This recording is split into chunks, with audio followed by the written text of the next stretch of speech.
cerita-cerita bermakna. Ayo kita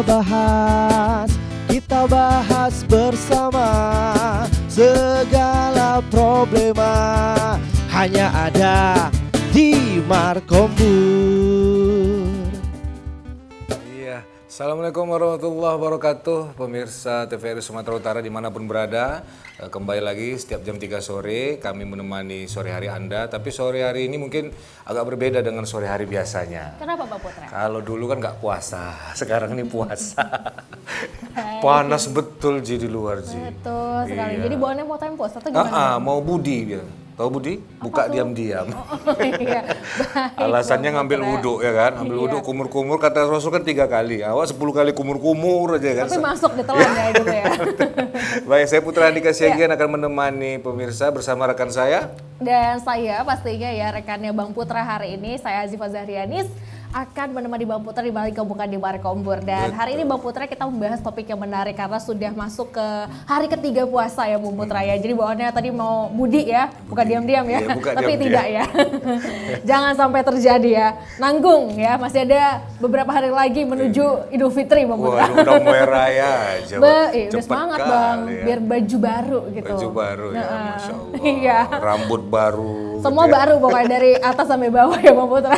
Oke baik Bang Putra dan juga pemirsa, kita akan membahas topik menarik yaitu terkait dengan pengawasan produk pangan UMKM selama Ramadan. Dan tentunya ya pengawasan ini bertujuan untuk memonitoring apakah produk ini layak untuk diedarkan atau bahkan ada kadaluarsa atau hal-hal lain yang menjadikan ini tidak layak edar. Dan tentunya ini juga untuk bagaimana menjaga kita ya selama bulan Ramadan ini, tentunya khususnya ya dalam mengonsumsi makanan-makanan yang dijajakan oleh pedagang-pedagang selama bulan Ramadan, yang kalau kita jalan-jalan ya kemana-mana pasti rame banget di mana-mana ya Bang Putra, ada takjil-takjilan atau banyak sekali makanan-makanan yang memang dijajakan untuk menuju buka puasa pastinya. Dan untuk menjawab pertanyaan-pertanyaan hari ini yang sudah banyak sekali disiapkan Bang Putra, karena dari tadi saya melihat Bang Putra sudah serius banget ini untuk membahas ini ya Bang Putra Iya, ya. karena ini mengenai buka puasa, ya kan? Buka puasa Iya, ya. kebetulan pemirsa saya tadi pagi telat bangun, jadi nggak sahur. Saya mau buka aja bawaannya.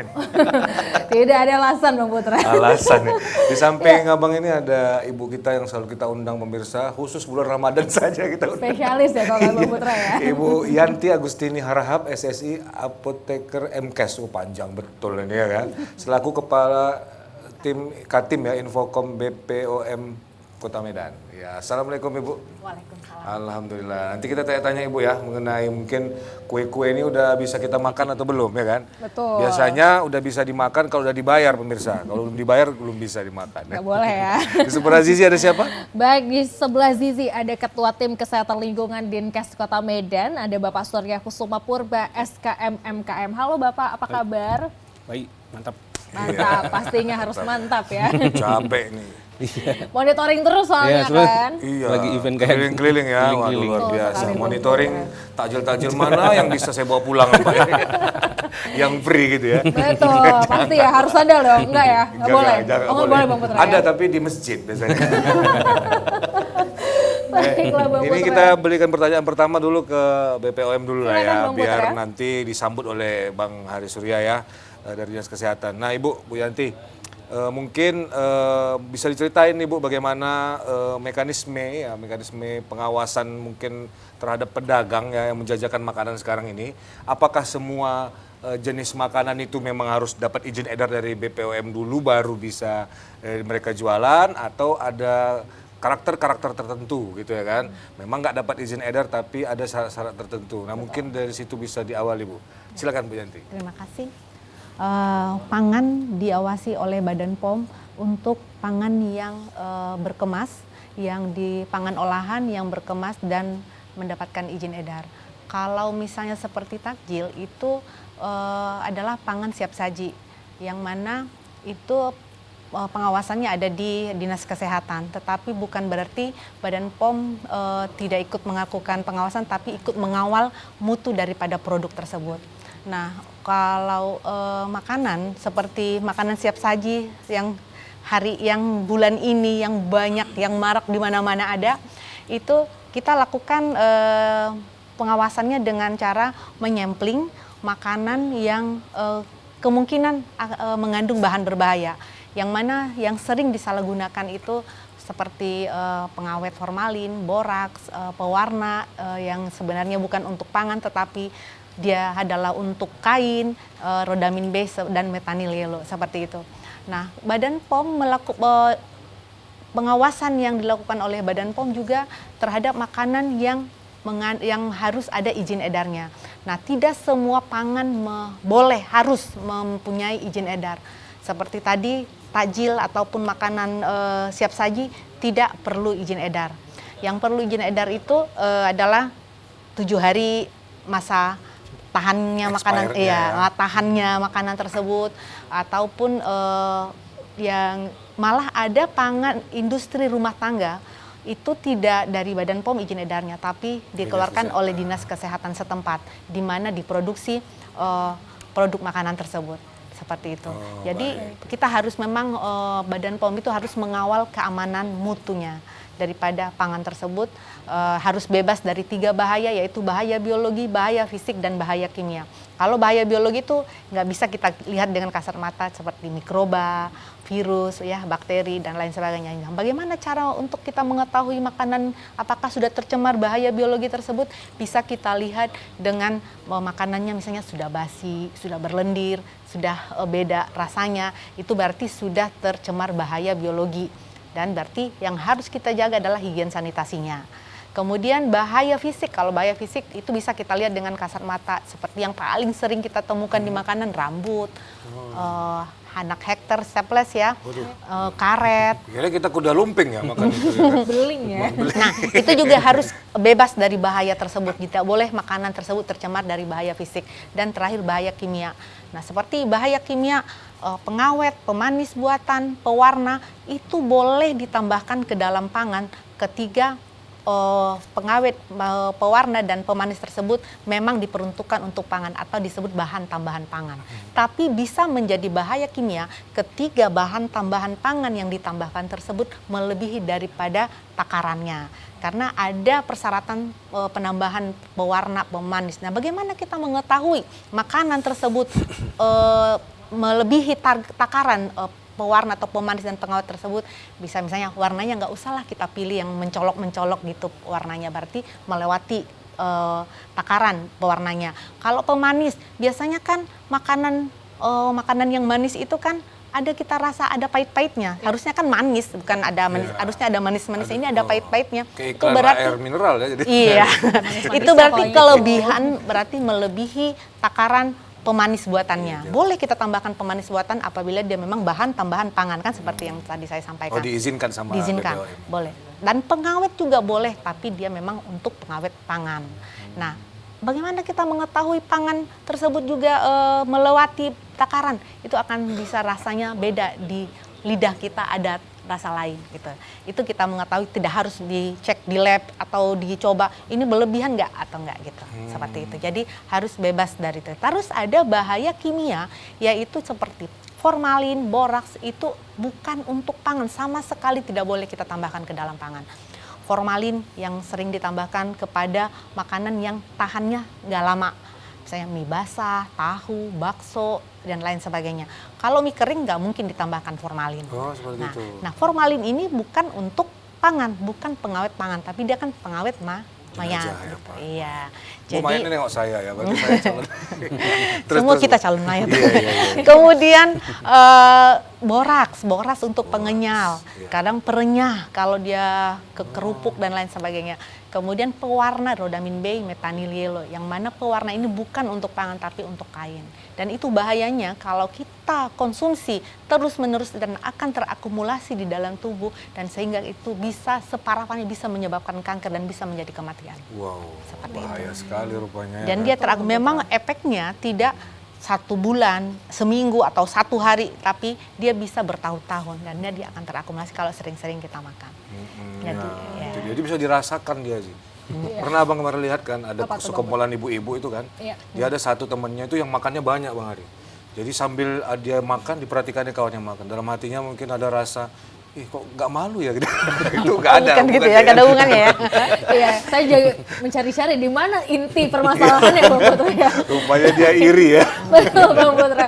Baik, dan sebelum kembali lagi ke Bang Putra yang ingin saya tanyakan kepada Pak Surya nih dari Pemko Medan sendiri Pak Surya, khususnya dari teman-teman dari Kesling sendiri, apakah ada melakukan intensifikasi terhadap pengawasan pangan yang dilakukan di berbagai daerah yang ada di Kota Medan, khususnya memang yang untuk pedagang-pedagang yang memang di pinggir-pinggir Ya, jalan betul. seperti itu. Seperti apa nih Pak Surya, silahkan.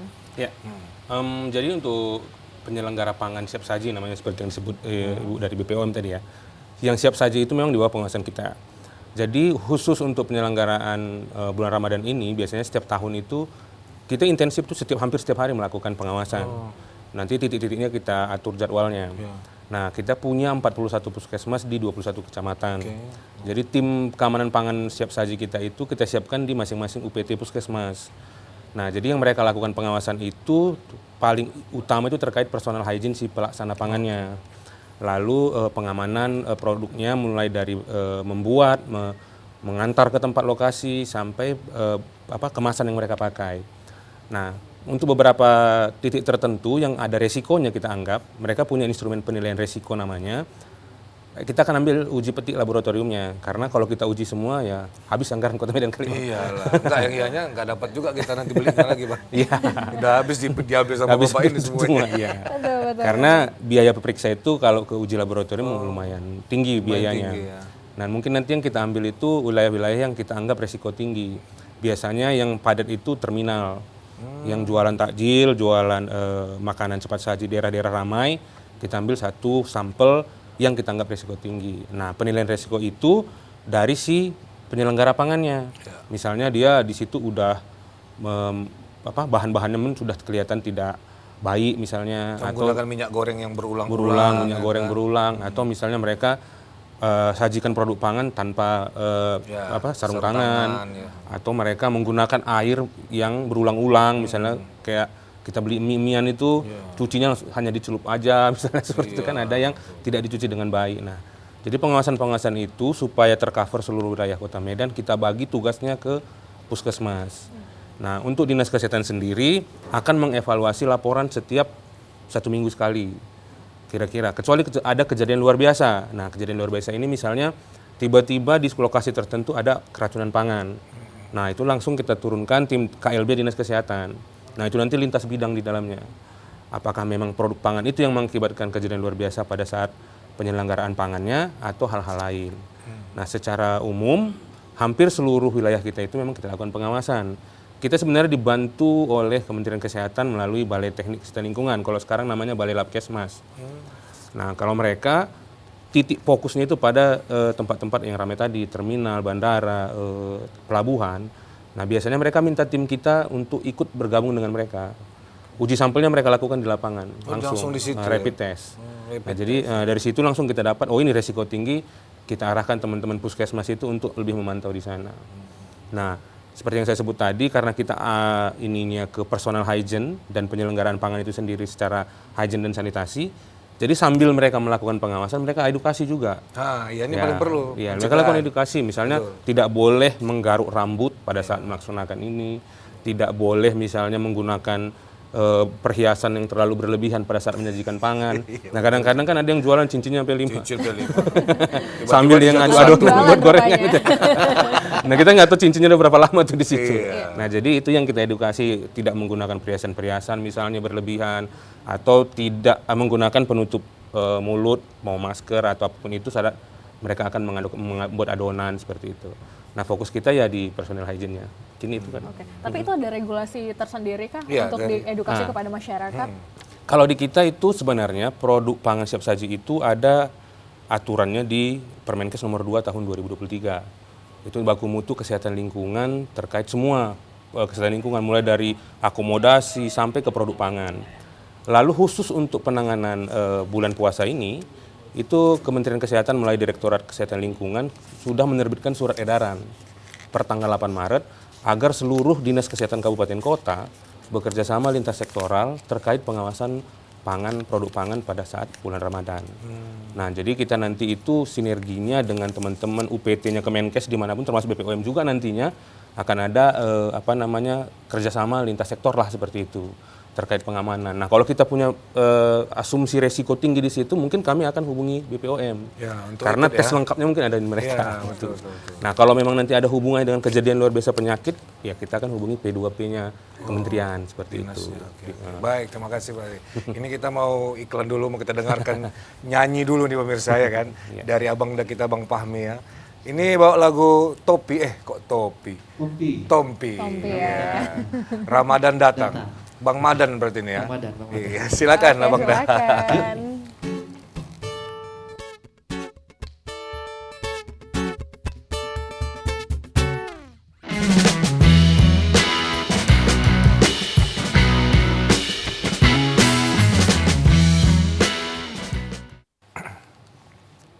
Ya, kembali lagi pemirsa, segmen kedua nih kita tanya lagi mengenai mungkin takjil-takjil yang dijual di luar ya. Ini pemirsa kan nanti sore mulai jam 5 sudah berburu ya kan. Berburu takjil. Wah, ini mulai nih dibawa uangnya ya kan, mulai satu-satu dibeli. Saya yakin dan percaya diawali dengan S nih pasti. Ya kan? SD, SMP, SMA, S1, S2 gitu. Iya Bang Putra, terserah Bang Putra aja pokoknya.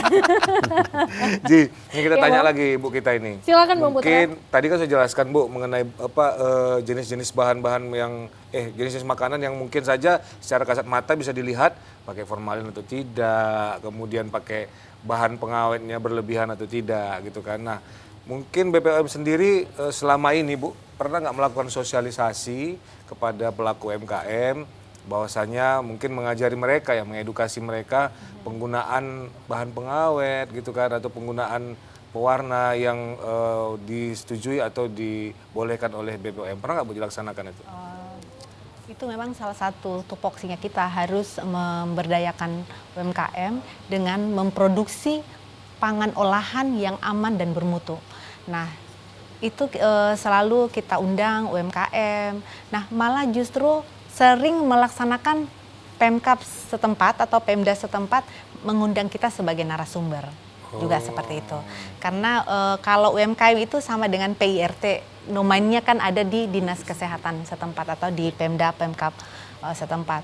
Kalau untuk produk menengah ke atas itu juga kita lakukan BIMTEK, melakukan sosialisasi kepada produsen bagaimana menerapkan cara produksi pangan olahan yang baik, bagaimana memilih ataupun menambahkan bahan tambahan pangan yang aman, bagaimana membuat label, sampai ke labelnya juga ada aturan labelnya gitu. Itu juga semua kita lakukan sosialisasi kepada UMKM. Dan itu sering rutin. Rutin ya Bu ya. Dan sampai bagaimana cara mendapatkan izin edar dari Badan POM juga itu ya jelaskan. Bagaimana teknis misalnya supaya makanan ini lebih tahan lama, bagaimana pengemasannya, tekniknya bagaimana, itu semua biasanya kita sampaikan. Wah, lengkap Jadi sih. semua ya dari A sampai Z semuanya difasilitasi juga sama Sudah BPOM untuk diedukasi edukasinya ya, ya Bang ya, Putra. betul. Betul sekali. Ya. Oke, Ji, silakan tanya Pak Ari kita ini, Ji. Jangan dianggurin. Iya, tentu. Ini pertanyaan yang memang menjadi kekhawatiran kita bersama mungkin ya pemirsa di rumah, bahwa kalau kita melihat apalagi nanti sore ya, kita pasti bakal lihat kalau banyak sekali penjajah atau pedagang-pedagang yang menjajakan makanannya itu banyak yang di daerah jalan. yang memang yang ya, di pinggir jalan seperti Kalau itu. tengah jalan ketabrak dia biasa. Nah, iya makanya itu jadi pertanyaannya Bang, kenapa nggak di tengah jalan? Bukan ya, bukan seperti itu Bang Putra, bukan. Itu ya. dari kasat lantas nanti, bukan Bukan dari kesehatan. Dinkes ya Bang Putra. Nah ini kan mengganggu terhadap higienitas sendiri ya Yes, Pak. Apakah hygiene. dari Pemko Medan sendiri tidak ada melakukan sidak kepada penjajah atau pedagang-pedagang yang memang menjajakan di daerah-daerah yang memang rawan ya, selain buat kemacetan tapi juga ya masuk abu-abunya Iya. seperti itu. Kadang nggak Seperti pakai apa styling nih, Pak? dia kan Bang, kadang nggak pakai Iya. penutup gitu. Ya, jadi mungkin kalau untuk lewat itu namanya kita sebut zona risiko ya. Oke. Jadi kita sudah petakan biasanya oleh teman-teman puskesmas zona risiko yang ada jualan pinggir jalan, pinggirnya ada selokan, Ya. atau berada di tempat yang berisiko seperti tadi lah, tempat sampah, ada TPS di situ seperti itu. Nah, itu kita lakukan edukasi, hanya saja kan ketika kita berdiskusi dengan mereka, Bu, kenapa pilih tempat di sini? Rupanya warga kita yang pengennya supaya pas lewat ambil di situ langsung. Kalau masuk gang sedikit agak ribet gitu. Nah, jadi kita himbau juga kepada masyarakat, kalau mau belanjanya atau mau beli takjilnya, carilah tempat yang betul-betul hygiene supaya tidak menumpuk pada tempat itu. Nah, kita sendiri yang memilih tempat itu sehingga ramai, terakhir mereka menumpuk di sepanjang jalur itu gitu.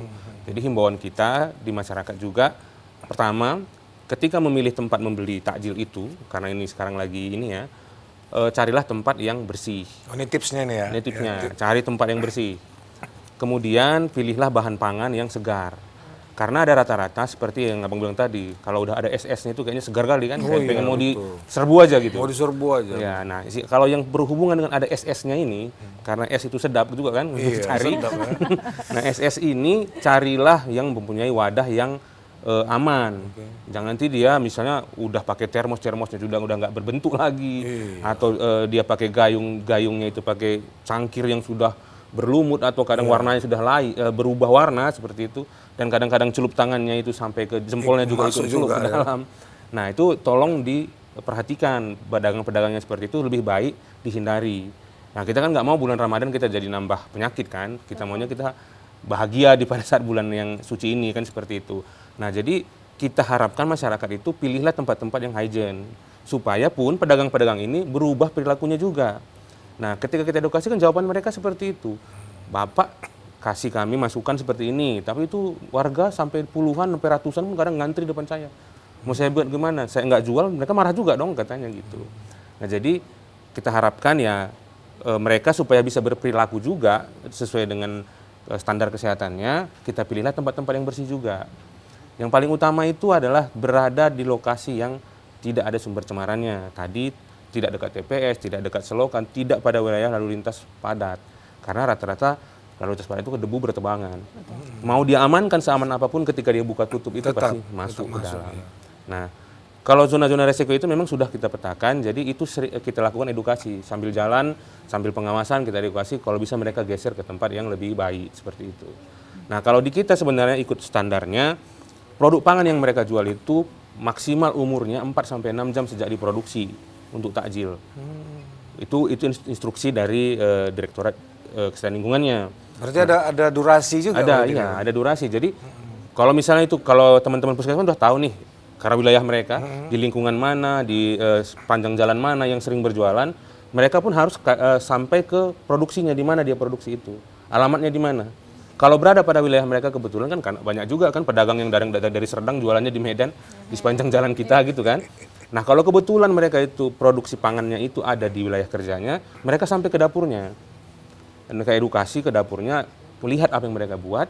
Jadi kita edukasi mereka jual produk segarnya itu paling lama 4-6 jam. Mau dia mie, mau dia es-esan, mau dia kolak, bubur, semua itu kalau boleh umurnya 4 jam.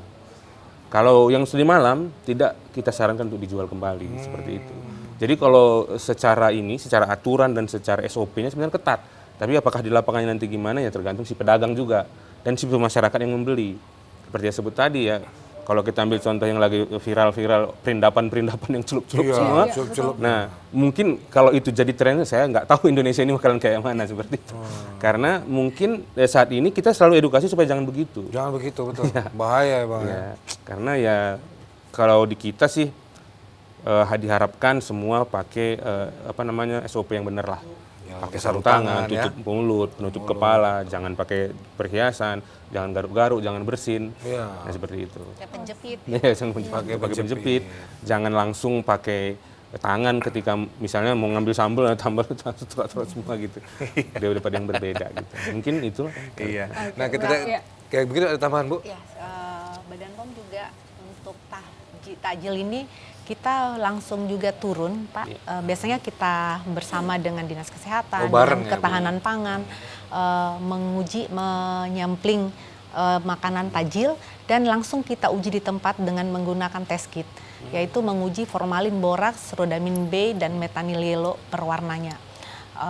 Dan makanannya tidak semua asal kita sampling, ada tekniknya juga memilih bagaimana menyampling. Untuk formalin misalnya, kita pilih kira-kira formalin yang sering disalahgunakan kemana? Biasanya yang mie basah, ke tahu, atau bakso atau makanan yang mudah rusak gitu ya Pak. Itu terus pewarnanya yang mencolok gitu, misalnya warna merahnya menyala, berfluoresensi warnanya sampai warna kuningnya juga begitu, itu yang kita uji. Langsung kita uji cepat. Itu secara kasat mata bawa, nampak ya Bu ya? Iya, bawa mobil laboratorium keliling kita uji dan hasilnya langsung ketahuan. Gitu. Dan itu biasanya hasilnya akan kita laporkan ke Pemda setempat untuk bisa diedukasi. Kalau didapat misalnya melanggar ataupun inilah ya kan, sanksinya ada nggak Bu dari BPOM atau dari dinas? Ya jelas kita kasih dulu pembinaan, dibina sampai 3 kali. Baru dibinasakan itu? Bukan saya yang bilang. Maksudnya dibinasakan takjil aja. Dibinasakan, ditelan. Habiskan. Kalau Gitu ya, Bu kasus Putra. Bu pernah nggak dapat misalnya mungkin ada yang wow gitu lah ya, yang bisa menyebabkan mungkin saja keracunan massal begitu. Pernah nggak Bu BPOM sepanjang Biasanya inilah? kita pengaduan Pengaduan. dari masyarakat. Oh, bukan berdasarkan razia atau itu ya, Tidak pernah. pengawasannya. Kalau KLB itu kan kalau sudah terjadi Oke. dikonsumsi rame-rame kan, Iya, baru. itu biasanya disampaikan ke kita untuk kita uji di lab atau kita investigasi dulu seperti yang Bapak bilang. Biasanya kita kerjasama dengan dinas kesehatan. Kalau apanya Bu, selama bulan Ramadan begini, kira-kira pernah nggak kejadian Ramadan nih? Ya kan? Mungkin Ramadan tahun lalu. Ya Ramadan tahun kali lalu ya. atau Ramadan tahun 2 tahun yang lalu gitu. Mungkin karena kita juga melakukan edukasi kepada masyarakat melalui KIE, komunikasi informasi edukasi kepada masyarakat. Jadi kita juga mensosialisasikan atau mengedukasi masyarakat bagaimana cara memilih pangan yang aman, bagaimana cara memilih pangan yang bermutu. Jadi sudah mungkin setiap kan karena tupoksinya Badan POM itu adalah pengawasan secara pre-market. Sebelum diedarkan kita lakukan pengawasan. Sesudah aman baru kita keluarkan izin edarnya. Kita masih lakukan pengawasan post-market dengan menyampling produk yang sudah dikeluarkan izin edarnya. Kemudian ada pemberdayaan masyarakat dan UMKM tadi. Nah, UMKM kita berdayakan, kita berikan bagaimana cara memproduksi yang aman, bagaimana agar menerapkan cara produksi pangan olahan yang baik gitu kan di produksinya, dan juga kita mengedukasi masyarakat itu bagaimana memilih makanan yang aman, bagaimana menjadi masyarakat yang cerdas untuk memilih pangan yang aman. Dan Mungkin kalau dari dinas kesehatan sendiri pernah dapat kasus yang apa begitu Bang? Kalau dari Ramadan tahun lalu sih nggak ada. Nggak ada, alhamdulillah. Nah, secara nasional kita kan dikasih informasi terus dari kementerian itu 5.726 tahun lalu kasus kejadian keracunan pangan pada saat bulan Ramadan. Ya, se-Indonesia nih. Aduh. Nah, Medan tidak ada melaporkan. Satu mungkin keadaannya masyarakat tidak ada yang melapor ke kita karena kan mungkin titik pantau itu kan nggak mungkin 100% bisa kita pantau. betul. Nah, jadi kalau masyarakat ada kasus pada tahun ini yang diduga atau mereka menduga itu akibat produk pangan yang mereka konsumsi, silahkan hubungi dinas kesehatan biar kita investigasi kasusnya. Karena untuk tahun 2023 kemarin tidak ada kasus yang terlapor dan tidak ada kasus yang kita temukan seperti itu. Oke. Dan kalau untuk Pemkot Medan sendiri kan banyak sekali event-event yang Ramadan seperti Ramadan Fair, itu kan banyak sekali makanan-makanan. Itu pengawasannya dilakukan sudah pasti amankah yang masuk ke dalam tenan-tenan itu Pak? Seperti apa? Nah, untuk tahun ini kita ada instruksi dari Kementerian Kesehatan juga untuk semua food court atau penyelenggara-penyelenggara event tertentu pada saat Ramadan kita lakukan pengawasan. Makanya seperti yang kita sebut tadi Bang, Kak, Dinas Kesehatannya lagi heboh nih cari-cari kerjaan. Iya. Lagi repot mengerjakan semua ini. Banyaknya kegiatan yang harus kita kerjakan. Nah, untuk pangan-pangan yang produk di situ, kalau dia produk pangannya dalam bentuk produk padang kemasan adanya di PGRT dan BPOM. Itu sudah pasti terawasi dan sudah pasti aman karena sudah terbit izinnya. Nah, untuk keamanan pangan yang siap saji biasanya food truck atau food court. Nah, itu kita serahkan sebenarnya ke puskesmasnya. Hanya saja untuk event tertentu ini sedang kita upayakan membentuk tim di Dinas Kesehatan. Karena tahun ini kayaknya agak serius membahas di situ. Ya, Apakah karena kasus tahun lalu ada 5.000 itu membuat kementerian kasih instruksi ke kita untuk melakukan pengawasan. Mungkin di internal Bang ada aplikasi khusus nggak kan? Biasa kan dinas kesehatan ini kan menjadi prioritas dari pemerintahan Bapak Jokowi ini kan untuk didigitalkan. Mungkin nggak dia on the spot gitu dapat kasus langsung report ya kan dalam satu aplikasi gitu. Ya, untuk saat ini untuk laporan kejadian luar biasa itu belum ada sih aplikasinya. Hanya saja monitoring teman-teman puskesmas ada namanya IMONE KSP, Hygiene Sanitasi Pangan. Nah, mereka bisa lapor kondisi tenan-tenan apa yang ada di sana itu, atau lapor food court, food truck apa yang sudah mereka ini. Mereka laporkan itu secara real time boleh melalui real time Android. Android. Bahwa di sini ada 7 food court, ada 5 food truck yang jenis makanannya ini. Nah, dia kan mereka ada formulir pengukuran risiko namanya. Jadi kalau dia lihat di situ menengah tinggi misalnya atau risiko tinggi, nah biasanya kan ada notifikasi di kita itu. Nah, jadi kita diskusi nanti ini Bapak awasi sendiri, Ibu awasi sendiri atau perlu bantuan kita. Nah, seperti itu. Nah, kalau memang ada sesuatu yang kita anggap penting untuk dilakukan investigasi ke sana, ya tim kesehatan pasti turun dari Dinkes. Nah, biasanya teman-teman puskesmas pun sudah siap dengan itu. Karena di tim mereka itu ada 1 orang petugas kesling yang mengurusin atau mengawasi bidang hygiene sanitasinya, yang 1 Promkes, promosi kesehatan. Biasanya teman-teman Promkes itu mengedukasi terkait penyelenggaraan pangan secara sehat. Oke, artinya kalau memang ada kejadian di lapangan, barangkali masyarakat bisa langsung hubungi ke puskesmas terdekat ya, Pak? Terdekat, ya bisa. Oke, baik. Itu sebagai apa lah, langkah awal. Ya, betul sekali Bang Putra. Tapi kalau misalnya ditemukan nih, apakah memang ada regulasi? Mungkin kalau dari BPOM sendiri kan ada pembinaan-pembinaan. Nah, kalau dari Pemko Medan, khususnya dari tim Kesling ini gimana nih Pak? Ketika memang ada kejadian-kejadian yang memang merugikan masyarakat, apa yang akan dilakukan dari Dinkes sendiri Pak? Ya, kalau terkait mereka dihentikan penjualan atau dihentikan produksinya atau menghentikan mereka melakukan aktivitas, secara regulasi Dinas Kesehatan nggak bisa. Hanya saja akan kita laporkan sebagai laporan ke pihak kecamatan. Mereka kan punya terantip, mereka punya pengawasan kan seperti itu. Jadi merekalah yang melakukan penertibannya. Karena secara regulasi Dinas Kesehatan tidak bisa melakukan penghentian penjualan. Hanya resiko itu kita mengawasi aja. Tapi bagi mereka yang punya nomor induk berusaha atau KBLI-nya terkait dengan penyelenggaraan pangan siap saji, ada nomor produk, ada kode istilah nomor induk berusahanya terdaftar di perizinan. Nah, itu bisa penghentian izin sementara, bisa pembinaan. Jadi mereka bisa dihentikan penjualannya dengan berkoordinasi dengan badan perizinan seperti itu. Nah, kalau yang jualan pinggir jalan kan pasti mereka nggak punya dong KBLI. Tempatnya aja digeser-geser kan seperti itu. Mereka hanya punya izin Allah aja. Jadi yang itu kita serahkan kepada kecamatan untuk penertiban. Kalau kita anggap sudah mengganggu lah seperti itu. Untuk tahun lalu pernah dapat kasus yang seperti itu Bang? Yang tahun lalu sih nggak ada. Karena biasanya kan karena ada kasus dulu nih. Kalau kita langsung bilang ini nggak bener nih, apa masalahnya rupanya Pak? Apa salahnya rupanya Pak? Sehat-sehatnya semua yang sehat-sehatnya semua yang makan ini kan. Gitu. Bapak mau Pak, kita tes dulu Pak katanya kan. Bangsa kita makan juga ya kan. Pagi kok enak ya Bang Putra ya. Bungkuslah 2 lagi katanya kan. Oke, baik. Ini kita kombrek lagi ya kan. Karena kita akan dengarkan lagu-lagu dari Niro Band ini Bang. Bang Fahmi ini banyak lagunya nih Bang ya kan. Kali ini lagunya Sandaran Hati Bang. Sandaran Hati. Wah, sedap kali adik itu kok disandarkan hati kita nih Bang. Selama bulan Ramadan kita harus bersandarkan hati kepada Yang Maha Kuasa. Masya Allah. Baiklah, silakan Bang.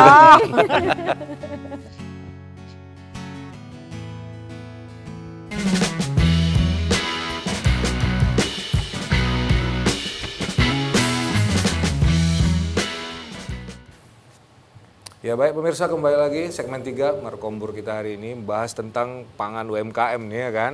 Ya Ji, kita ketahui bahwasanya memang di bulan Ramadan itu orang rajin sekali ya kan, rajin sekali urusannya dengan cemilan semua ya kan. Jadi buka itu katanya 3 butir kurma, betul 3 butir kurma. Pas. Tapi kuenya ya? 2 bungkus. Yang penting sunahnya dapat. Iya dapat, 3 butir kurmanya dapat ya sunahnya ya. Kita tanya lagi ke Ibu Yanti ini, Bu, mungkin selama bulan Ramadan ke depan ini kan masih puasa ketiga ya. Iya betul. Nah, dari BPOM sendiri akan melakukan program-program apa saja nih Bu untuk memastikan mungkin masyarakat Sumatera Utara mendapatkan takjil yang layak ya kan, dan sehat. Silakan Bu. Terima kasih Pak. Untuk Badan POM melakukan pengawasan takjil kepada semua, kita samplingnya untuk Kota Medan dan beberapa kabupaten kota yang ada di Sumatera Utara. Dengan caranya kita lakukan sampling, tadi yang seperti yang saya bilang sebelumnya, makanan yang memungkinkan ditambahkan 4 bahan berbahaya tadi, formalin, boraks, rodamin B, dan metanil. Nah, ketiga itu baru kita uji langsung dengan menggunakan test kit, uji cepat dengan membawa mobil laboratorium keliling dan diuji di tempat, dan hasilnya akan kita koordinasikan dengan Pemda apabila ada kita temukan tidak memenuhi syarat gitu, atau Berarti ini TMS. keliling-keliling lagi nih Bu, lagi Iya. sedang proses keliling. Iya, Ah. sudah berjalan. Sedang berjalan ya? Ini sedang di luar kota ada, di dalam kota juga ada. Nah, jadi para pemirsa, terutama emak-emak nih kan yang jualan ya, kalau jumpa sama orang BP pun jangan takut. Iya. Kalau ibaratnya kita masih tetap hygiene ya kan, dijaga dan Iya. tidak menggunakan bahan-bahan yang berlebihan ya silakan saja diuji. Kalau misalnya nanti dapat souvenir ya kan pada saat pengujian. Iya. Ada kan, Dan Bu? kita memang memberikan selain menguji, kita ke pedagang itu kita berikan edukasi, mengedukasi juga, KIE namanya, berkomunikasi, memberi edukasi dan memberi informasi yang benar kepada pedagang bagaimana cara menangani makanan yang aman, yang benar. Jadi itu barulah kita seperti souvenir, kita berikan souvenir, mungkin jepitan, ada celemek Iya, atau celemek. tutup kepala apa namanya, cup Iya, itu cup gitu. betul. Itu dia. Ya. Kita berikan. Jadi tidak hanya mengambil, menyempling, membeli produknya kita uji, tapi juga sekaligus kita lakukan edukasi. Yang bagaimana yang baik. Ya cuma pemirsa jangan berpikir nanti dikasih hadiah umroh ya sama BPOM ya. Nanti nagih pula. Nagih Bu, pula. itu kita duluan lah, ya kan. Yang Kita umroh pepet gitu ya. terus Bu Yanti kemana-mana. Enggak ya, baik. Nah kalau tadi dari BPOM, nah kira-kira kalau dari Pemko Medan khususnya dari Dinkes Dinas seperti Kesehatan. apa nih monitoring selama bulan puasa Kegiatan khususnya ini programnya Pak? Ya, jadi untuk Dinas Kesehatan sendiri seperti yang saya sebut tadi, ini kita sudah punya surat edaran dari Direktorat Kesehatan Lingkungan dan diteruskan juga surat edaran dari Kepala Dinas Kesehatan Kota Medan bahwa semua puskesmas akan melakukan pengawasan di semua penyelenggaraan pangan siap saji, baik mereka yang memiliki nomor induk berusaha maupun yang takjil dadakan. Mereka lakukan pengawasan di seluruh wilayah itu. Nah, mereka akan melaporkan secara real time kepada kita ketika ada resiko di sana. Nah, apabila nanti ada sesuatu hal yang mengakibatkan terjadinya masyarakat yang terganggu kesehatannya atau kejadian luar biasa akibat itu, tim Dinas Kesehatan akan turun ke lokasi untuk melakukan investigasi dan melakukan edukasi. Nah, edukasi selain pada saat kejadian luar biasa yang terjadi, edukasi itu dilakukan sepanjang pengawasan. Jadi mereka itu sambil diawasi, sambil dinilai, mereka langsung diedukasi. Nah, seperti yang saya sebut tadi, ketika terjadi sesuatu yang mereka tidak bisa handle di lapangan, kita akan serahkan ke Dinas Kesehatan berkoordinasi lintas sektor, ada BPOM, ada Dinas Kesehatan Provinsi, ada Balai Labkesmas, ada kecamatan. Nah, jadi seperti itu, nanti kita berkoordinasi lintas sektor terkait pengawasan. Ya, izin ini Bang, mungkin ada sedikit pertanyaan ini kan. Yang sering didapati lah pada saat mungkin laporan-laporan dari 4 bahan berbahaya itu mungkin apa yang paling banyak itu Bang didapat? Boraks kah? Formalin kah? Nah, kalau untuk bahan pangan pengawet dan bahan pangan tambahan UMKM inilah. nah, itu kita nggak lakukan pengujian Oh. di Dinas Kesehatan. Kita akan melakukan pengujian terkait hygiene-nya. Nah, kalau kita rasa resiko, sampelnya kita ambil, kita uji mikrobiologi. Oke, inilah yang ke BPOM tadi. Enggak, kalau mikrobiologi kita di puskesmas itu ada sendiri. tes kitnya. Dia hasil ujinya bisa keluar dalam waktu 1 hari menggunakan petri.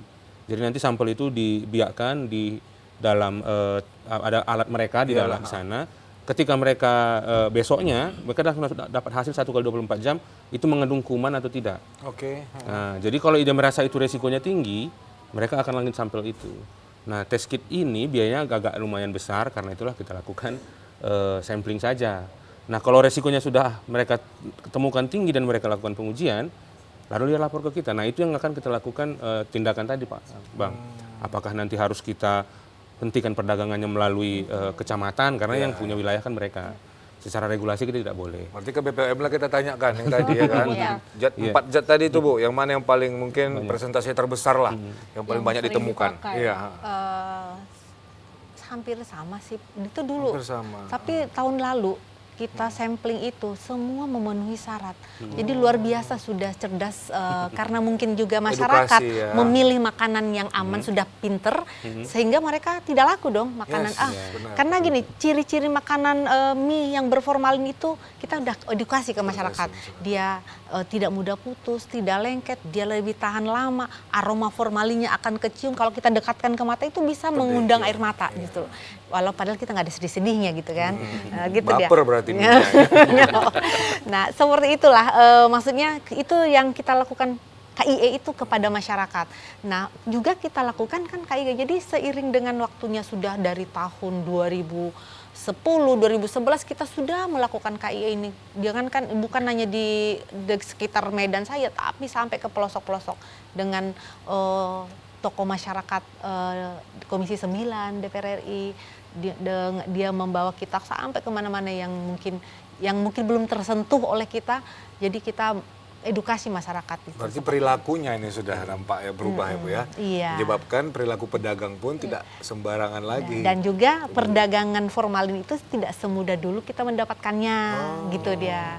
Kan sudah ada harus misalnya membeli formalin sekian, udah itu kerjasama dengan terkait lah untuk pengadaan formalinnya. Termasuk juga bahan-bahan pewarna tadi itu Bu, pewarna iya. itu. Pewarna itu juga kita sudah kasih tahu ke masyarakat tuh, mengedukasi masyarakat. Jika makanan yang pewarnanya tidak homogen sempurna, ada bintik-bintik warna kuning atau warna merah di makanan atau di minuman tersebut, sebaiknya jangan dikonsumsi. Karena kemungkinan besar pewarnanya adalah pewarna kain atau wantek. Wantek. Jadi orang juga tahu kan, oh aduh ini kayaknya nggak tercampur. Jadi apa juga kita kasih tahu sama pedagang ini. Kita juga lakukan edukasi kan, bagaimana memproduksi yang aman, jangan menggunakan bahan-bahan yang berbahaya karena bagaimana ini. Jadi sudah berapa banyak ya yang kita lakukan KIE ini kepada baik itu yang produsennya, yang memproduksi maupun pada konsumen yang mengkonsumsi. Artinya Sudah sama-sama teredukasi. sudah kerjasama ya dari Iya. dari pihak masyarakat maupun dari Jadi efektivitasnya memang stakeholder ya. tinggi ketika kita melaksanakan KIE itu. Oke, ya, luar biasa. Pemberdayaan masyarakat, dan kita membentuk masyarakat itu menjadi bisa mengawasi obat dan makanan terhadap dirinya sendiri secara mandiri. Jadi dengan tadi nanti ada cek pengawasan. Pengawasan itu ya. Jadi semua kita sudah beri informasi, mengedukasi ke semua lini, tidak terkecuali. Luar biasa ternyata sudah sangat berubah ya, kita Betul, pikir Bang Putra. seperti dulu bebas ya kan. Apalagi sekarang sudah ada media sosial, jadi semua edukasi itu bisa Viral. kita akses dari Bisa media sosial itu Benar. Bisa sendiri ya, viral Bu, ya. nanti kalau seandainya tidak sesuai Jadi ya kan. medsosnya Badan POM juga ada, medsosnya Balai Besar POM di Medan juga ada. Jadi dari medsos itu kita melakukan KIE itu. Jadi silakan di follow lah Silakan boleh, Bu, medsosnya ya. Badan POM, BPOM Medan. Untuk Facebooknya ada, Instagramnya juga. Dan kalau mau mengadukan ataupun mau mendapatkan informasi terkait dengan obat dan makanan, silakan menghubungi 1500533 itu Halo BPOM, baik melalui telepon ya. Kalau melalui WhatsApp langsung dikelola oleh Balai Besar POM di Medan melalui 0811 60 60 533. Jadi boleh diulangi, mengadu. Bu, biar lebih ini ya kan. Untuk by phone bisa melalui telepon ya, call bisa ke 1500533 yaitu Halo BPOM, atau bisa di chat melalui WhatsApp dengan nomor 0811 60 60 533. Nah, ketika Bapak Ibu ataupun masyarakat mau menyampaikan atau mau melakukan pengaduan ataupun mau mendapatkan informasi, silakan menghubungi kedua nomor tersebut. Oke, baik. baik. Oke, kita di akhir udah ini ya. Betul Bang Putra, karena memang waktu juga ini sudah 1 jam, karena memang ini pembahasan yang penting dan seru sekali, apalagi mengingat ini sedang happening sekali ya, karena masuk dari bulan Ramadan, sudah masuk hari ketiga bulan Ramadan, dan tentunya pemirsa tadi kalau kita dengarkan dari kedua narasumber kita bahwa memang masyarakat sudah lebih teredukasi, tapi kita juga meminta kepada kedua narasumber kita barangkali closing statement juga nanti ada himbauan kepada Iya, masyarakat ya, betul. agar bisa cerdas memilih makanan ataupun takjil-takjil yang memang dijajakan oleh pedagang. Dan kita mulai terlebih dahulu dari Pak Surya, Ya, silakan silakan. Pak Surya closing statement-nya. Oke, jadi Dinas Kesehatan dalam hal ini menghimbau kepada masyarakat untuk senantiasa memilih makanan itu yang sehat dan yang baik. Perhatikanlah bahan pangan yang melakukan pengelolaan itu secara hygiene dan sanitasi yang baik. Karena pengawasan paling sempurna itu dilakukan oleh masyarakat itu sendiri. Kami Dinas Kesehatan melakukan pengawasan pun kalau masyarakat tetap membeli bahan pangan itu, kami tidak punya kemampuan untuk mencegah terjadinya penularan penyakit akibat pangannya. Jadi kita himbau masyarakatlah yang memilih produk pangan yang paling aman dan sehat untuk dikonsumsi di pada saat bulan Ramadan ini. Seperti yang saya sebutkan tadi, yang pertama pilihlah lokasi yang baik, tidak ada tumpukan sampah, tidak pada lokasi yang berada di sebaran debu banyak dan tidak berada pada wilayah selokan. Yang kedua, perhatikan yang jualan, apakah mereka menggunakan peralatan penyajian pangan yang aman juga. Lalu perhatikan bahan pangan yang mereka jual, apakah mereka menjual pangan yang segar atau sudah dalam keadaan tidak baik. Jadi mari sama-sama kita jaga kesehatan kita di bulan Ramadan ini dengan cara memilih bahan pangan yang aman untuk kita konsumsi. Terima kasih. Baik, terima kasih Pak Surya dan silakan Ibu Baik. Yanti untuk Ya, menutup perjumpaan silakan, Bu. kita Ibu. Silakan. Terima kasih. Jadilah konsumen yang cerdas dengan ketika kita akan mengkonsumsi makanan dan minuman, terlebih dahulu kita cek kemasan, cek label, cek izin edar, dan cek kadaluarsa. Jadi kemasannya tidak sobek, tidak robek, tidak penyok, tidak kembung, tidak berkarat, dan tidak rusak. Nah, kemudian cek labelnya. Di label itu adalah informasi yang disampaikan oleh produsen kepada kita konsumen.